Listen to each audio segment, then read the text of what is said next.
Bana, kama unavyotazama video hiyo hapo ikimuonyesha goalkeeper wa Simba Pinpin Kamara akitaka kuzichapa na mchezaji mwenzake, si mwingine ni Fabrice Ngoma bwana. Hatujui nini shida, lakini video hii imewanasa wachezaji hao wawili kutoka timu moja wakitaka kuzichapa bwana.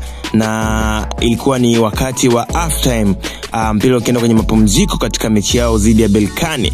Sasa tujaelewa mpaka sasa nini chanzo cha Fabrice na Kamara kupigana. Haikuishia pale, paka hapa walikuwa wakitoka, bado vita iliendelea kuwa kubwa bwana.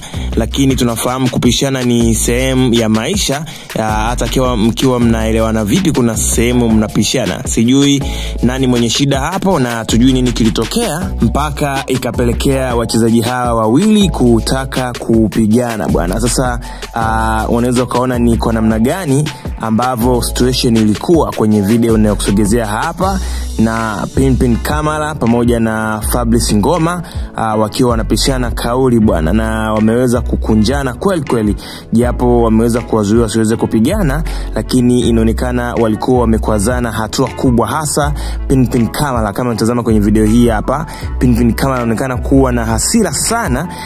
Hatujui alikwazwa na nini, huenda ni sehemu ya maelekezo tu alikuwa akipeana, lakini kutokana na kauli na ukiangalia pia mechi ilikuwa ni ngumu, huenda wakawa wamepishana bwana. So unaona nafasi pia na wewe ya kutoa maoni yako kwenye alama ya comment hapo chini. Unahisi hii issue imesababishwa na nini na nani amezingua hapo? Dondosha comment yako hapo chini na usiache kusubscribe ili kuwa kwanza kupata taarifa mpya kwenye channel yetu hapa za habari ya michezo na burudani.